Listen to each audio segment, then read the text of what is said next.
Welcome to the Bywords Show. I'm your host, Hannah Hughes. Bywords is all about equipping women for purposeful living by starting conversations, celebrating stories, and inspiring faith. In a world that applauds the hustle, I'm here to help you break free from the lies and come back to what really matters. It's time to get real, get rooted in truth, and come alive in relationship with Jesus so you can show up to each day with intention and confidence no matter where you're at in your story. Here we believe that embracing our stories brings hope, healing, and purpose to the process, and sharing our stories helps others do the same. Whether you're looking for a midweek faith refresh, practical tools for pursuing your dreams, or just need some good old-fashioned girl talk, you're in the right place. Grab your latte and let's dive in.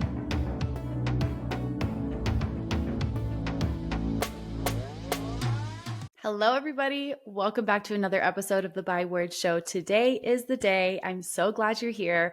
We're going to have fun today, and we're going to talk about how to have fun this summer, because I was just thinking the other day, I just need to get back into routine, get into a new rhythm. We just moved to Colorado. So I'm just trying to figure out what does life look like now, especially having our kids. I'm like, okay, this is a perfect chance to start fresh.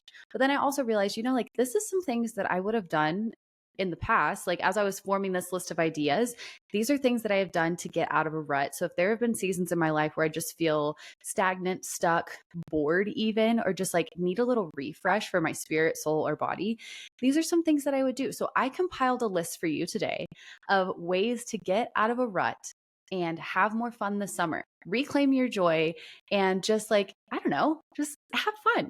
Not take life so seriously, get back into joy, find peace, and reconnect with the Lord, reconnect with yourself, the people you love, your family, all those things. So let's get into it. Actually, before we do, I would love to ask you a favor. If you listen to the Bywords Show and you love it, would you please take a second and scroll down, leave a rating, leave a written review? It helps me so much, not only by reaching more people, which I just recently learned this, but the more reviews your show has, the more that the podcast space pumps it out for more people to see.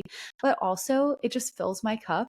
Every time I see a review come through, I'm good for a month. I'm riding on the high of feeling so loved. It just means so much to me. So if you don't mind doing that, that would be amazing. And then hop back in and let's get rolling on this list. Let's get out of a rut. Let's have fun this summer. Okay, first thing, this is really fun. I actually saw this on TikTok. This girl, Cease Campbell, she's the cutest little mom TikToker. She's a believer. She's always sharing day-to-day life and things that she's doing to just be intentional, things she's reading, all that. Anyway, love her.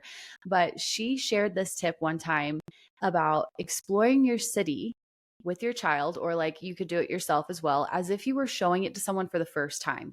And I think this is so fun, especially because we've just moved and we've got a new city to explore. But even if you've been living in the same place forever, think about how you can rediscover your own city or town that you're in based on things you would show somebody else, if they were coming to visit. What's your favorite coffee shop? What's your favorite restaurant?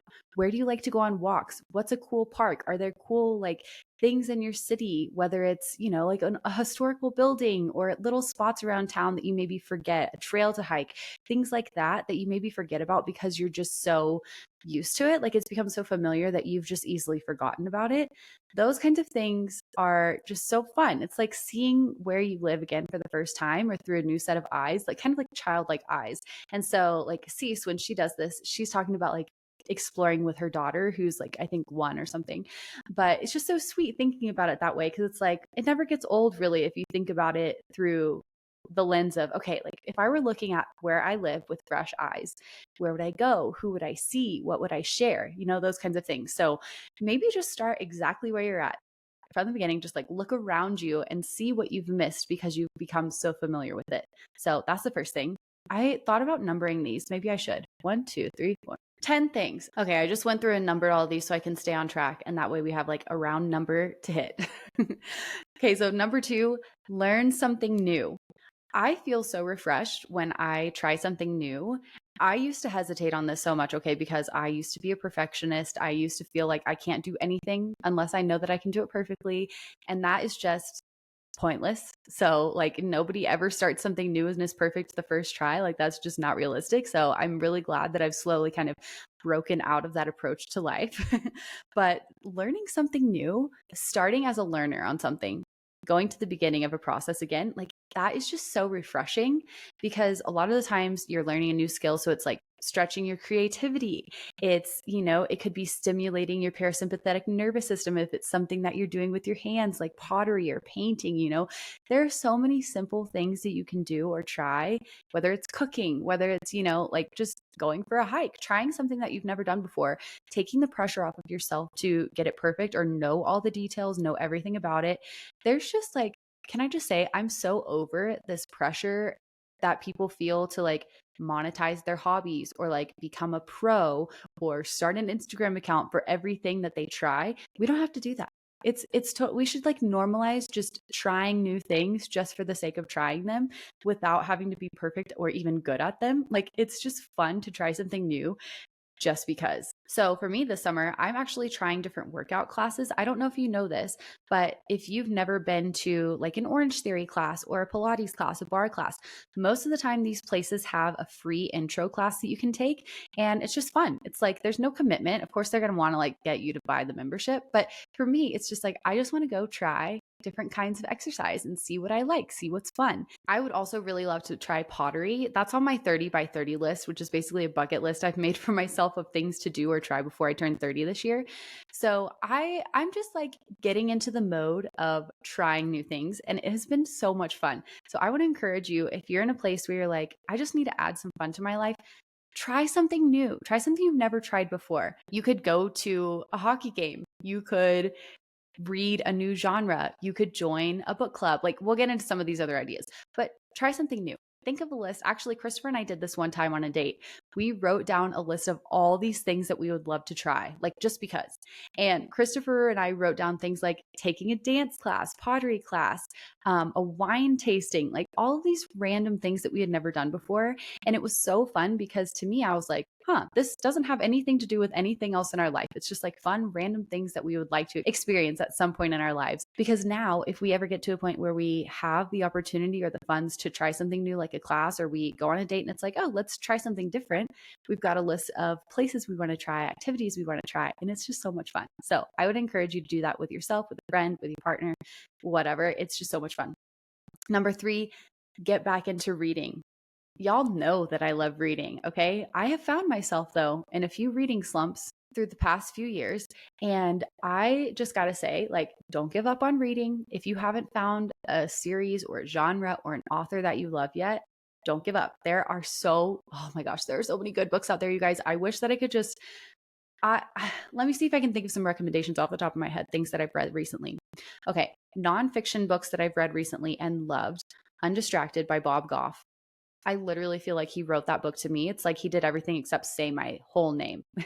But that one is so good. It's just about like living intentionally. And honestly, I would recommend if you're into podcast audiobooks, listen to Bob Goff's books on audiobook because hearing him tell his stories is the best. He's such a good storyteller. It's so fun listening to him, but reading as well. So Undistracted by Bob Goff, so good. Another one that I read recently and loved is Habits of the Household by Justin Whitmore Early, I think is his name. But that book was recommended so many times by so many people, and I finally read it recently, and it is so good. It's like literally the manual that all parents wish we had given to us when we had kids. It's basically about how it's not what you teach your kids necessarily that sticks with them. It's what's normal for them. Like the habits in your household, the way that they grow up, the things that are normal for them, that's what they're going to take with them more than anything that you try to teach them. So I loved that book because it really talks practically about how you can put rhythms in place and like have conversations and, have fun moments with your kids that really make a lasting impact. So that one was super, super good. Fiction books.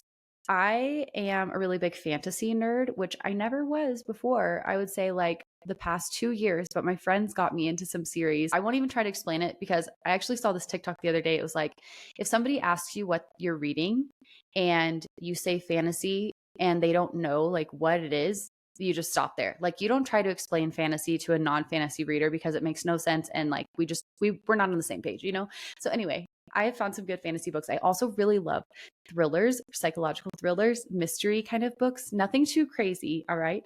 But there's an author, Frida McFadden. I love every book that I've read by her. If you've never read something by her and you want to give it a try, I highly recommend The Housemaid and The Housemaid's Secret, I believe is the sequel to that one. But I've literally read like almost all of her books and I love them all. They're so, so good.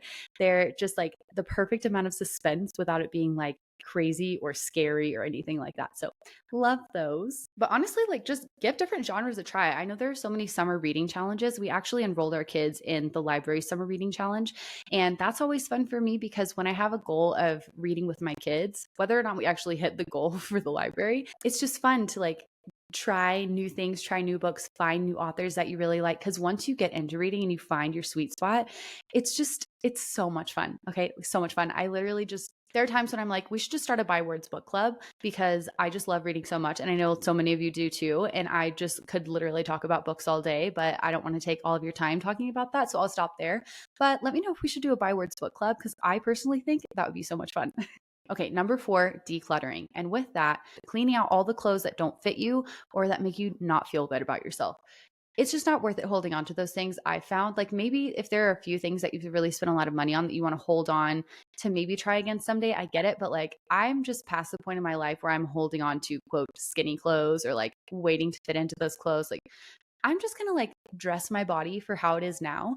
And I'm telling you, when you have clothes that feel good and you feel confident and you feel cute, like it doesn't matter what size you are because that's all that matters. Like if you feel good and you feel cute and confident, it literally doesn't matter what numbers on the jeans. You know what I mean? So get rid of all that junk and then declutter all the stuff that's in your house that's causing you stress. You know what I mean? Like stress in our environment, clutter in our environment causes so much stress on us mentally and emotionally that we don't even realize. And if you guys haven't listened to the episodes I have with Ali Kasaza and Abby Smith on decluttering and organizing your life, circle back. Those will be great resources for you if you decide to take on a decluttering challenge. There's also so many on Pinterest where it's like decluttering challenge and it'll take you through day by day where it's like declutter 1 thing from your kitchen, 2 things from your bathroom.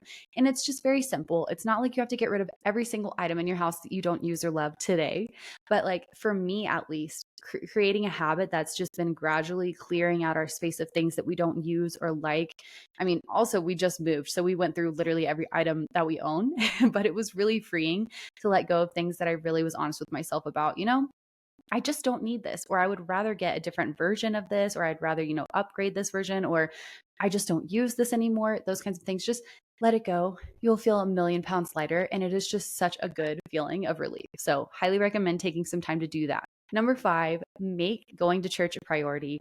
Summer is such an easy time to get really crazy and busy in schedules and kids events and all these other things, trips and vacations and work and all of this.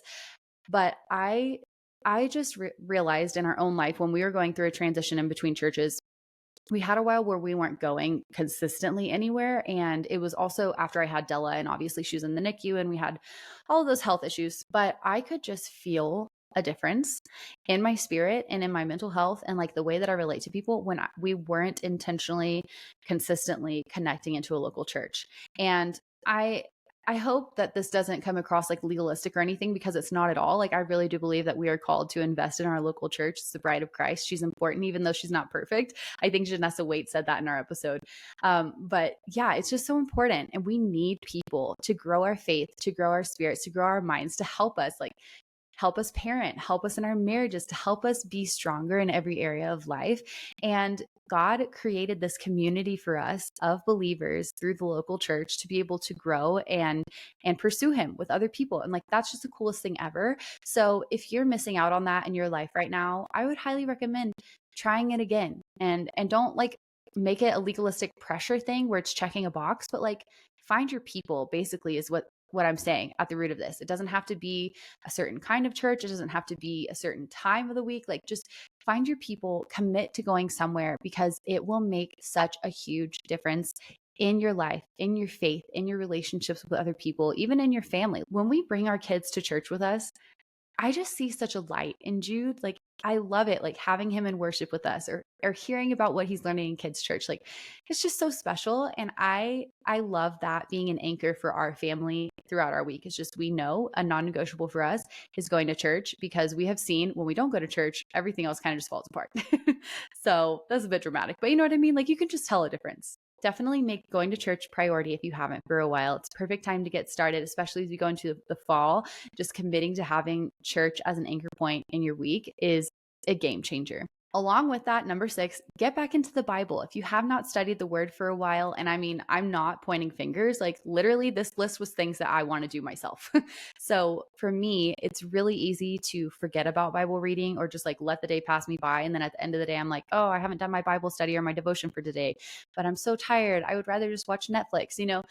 I I just have to say, tithing your time to the Lord, which I know I've talked about in the past on the podcast, but this idea of like giving God the first part of your day, whether it's a perfectly beautiful, quiet time, devotional Bible study moment, or literally a 2-minute prayer as you're getting out of bed and walking into the chaos that your kids have created in the kitchen before you've even gotten up, like just committing the day to the Lord and fixing your mind on the truth as soon as you can in the mornings is huge. Like this morning, I woke up. It was a crazy morning. We have a lot of stuff to do today, but I went into the kitchen. We started making breakfast and I just put on worship music on my phone. That was it.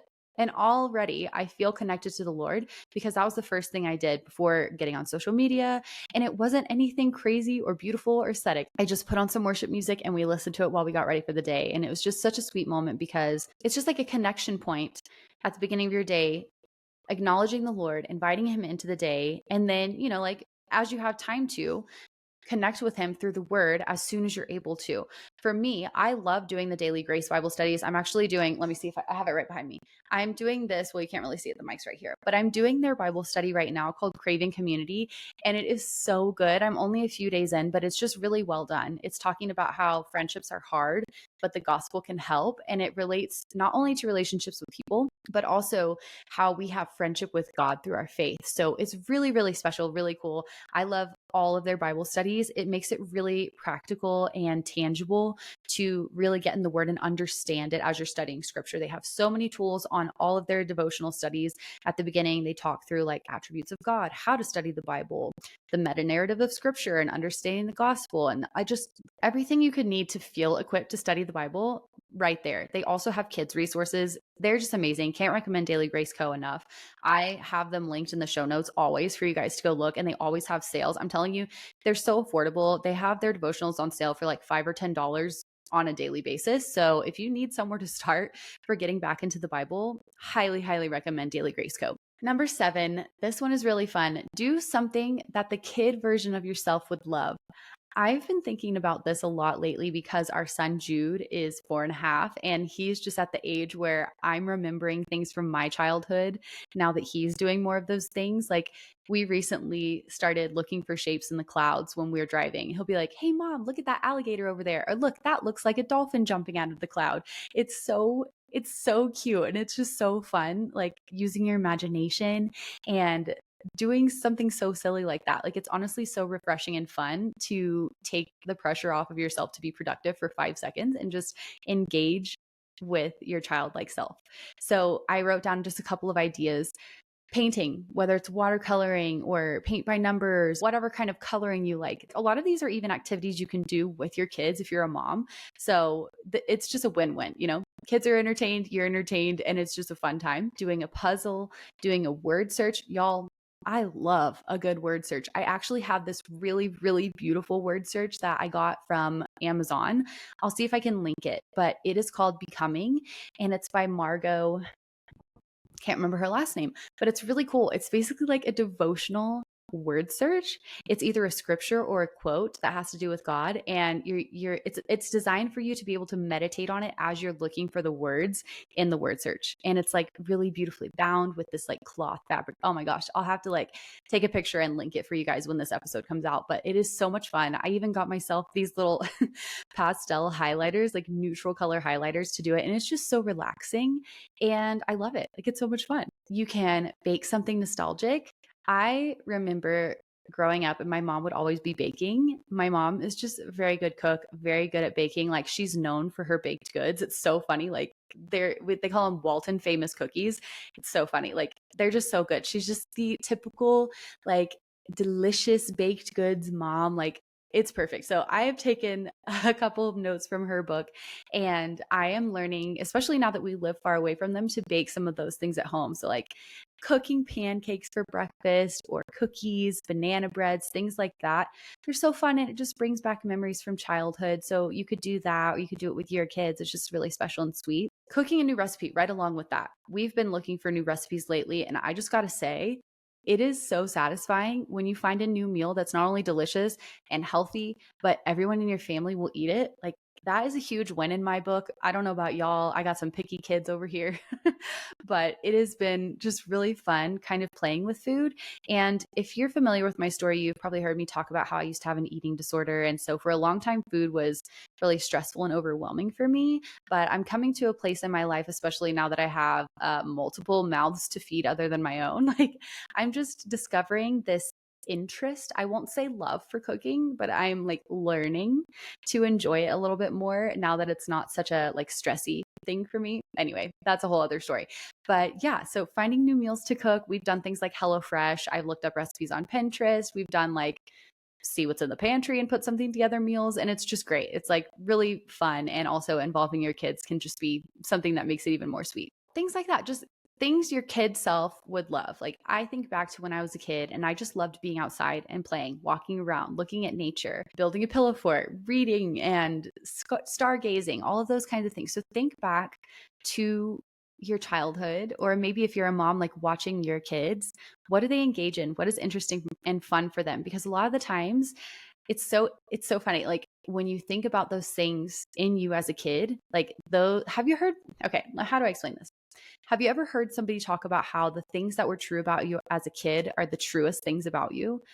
I think that is so interesting because so often as we grow and change and we have more input from the world or social media, what's expected of us, we kind of like lose sight of those things and we start putting on other things to kind of fit the mold that we feel we should. But really, the things that are truest about us have been true all along. So sometimes engaging back into our childhood can help us rediscover those things and bring a lot of joy to our lives, which I just think is super interesting and fun. So that's my tip for number 7.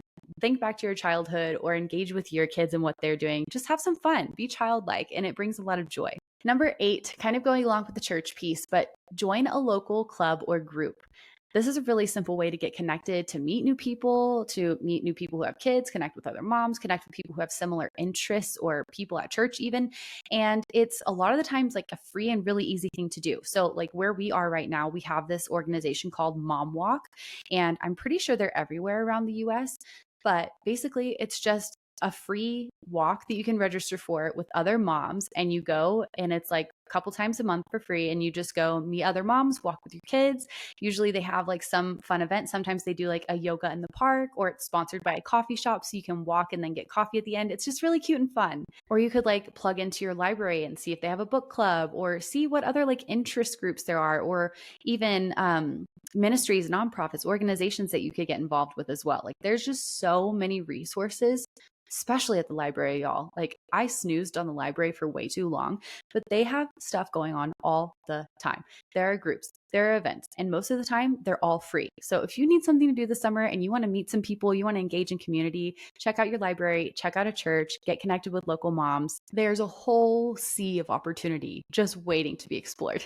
Okay, number 9, this may not sound fun to some of you, but getting good sleep is vital, okay?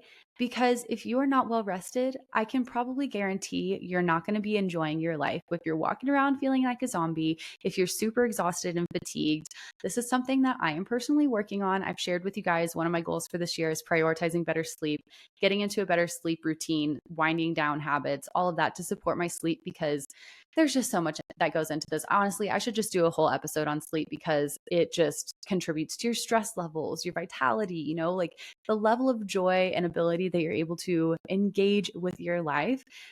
When you're not rested, if you're not getting good sleep, that is just going to go downhill fast. So get good sleep, okay? Do yourself a favor. Prioritize good rest. Do what you need to do. Take a bath before bed or a warm shower. Read before bed instead of scrolling. Maybe have a cup of tea. I did last night. It was honestly so relaxing. So find things that will help you have a little bit of a sweet ritual of self-care or winding down with yourself, with your spouse, with your family to help you get good sleep and prioritize staying rested. There is a reason that God wants us to Sabbath. There is a reason it's talked about so much in scripture that it is a command from God, because he knows that we cannot be effective if we are running on empty. Okay. So that's why we have to prioritize good rest and getting good sleep. I promise you, it will add so much joy and vitality to your life. And lastly, number 10, do something that fills your cup, both literally and figuratively. If you, again, are running on empty, you are probably not having that much fun this summer, okay? If you're feeling like you're in a rut, I can probably guarantee that there's something lacking for you, whether that's taking care of your body, whether that's taking care of your spirit, whether that's taking care of your soul, your mind, your emotions. You've got to make sure those things are filled, because if you are not keeping your own cup filled, none of the other stuff's going to matter, okay? Your work's not going to matter. Your relationships are going to be a little bit tense, like not as sweet and fluid as they could be. If we are making sure that we are healthy people engaging with God and staying healthy, we will be much happier people, and we will have much more out of the overflow. We'll have much more to give and to offer to the people around us, and that's what I want for this summer for us, is to be able to have fun, of course, to get out of a rut, to feel refreshed, to feel energized, but also to have something good and meaningful to give to the world. We can't represent Jesus well if we're not taken care of, if we are not engaging in the word, if we're not part of a church, if we're not, being intentional about these things for our spirit, soul, and body to set us up for success. So that's the heart of what I wanted to say today. I hope this was helpful. If you're in a rut, I hope that you'll try one of these things. And if you do, I want to challenge you. Actually, can I just make this a challenge across the board? Try one of these 10 things, share it on Instagram and tag me, and I'll share it, and we can keep each other accountable, and also just be intentional about our time with God and our time with the people that we love. So that's all I've got for you guys today. I hope you guys are having a great week. I love you so much, and I will talk to you soon. Thank you so much for taking time out of your day to tune into another episode of the Byword Show. I love having you here, and I am truly so thankful for your support. Don't forget to share a screenshot of this episode to let me know you were here. And quick favor, if you enjoyed this episode, would you take a second to leave a review? It really helps our community grow. If you want more, you can shop my books Waking Up and Love Is at thehannahhughes.com or on Amazon. And be sure to join my email list for all the latest news. I can't wait to chat again soon, but in the meantime, be sure to come connect with me on social media, and remember, I'm cheering you on.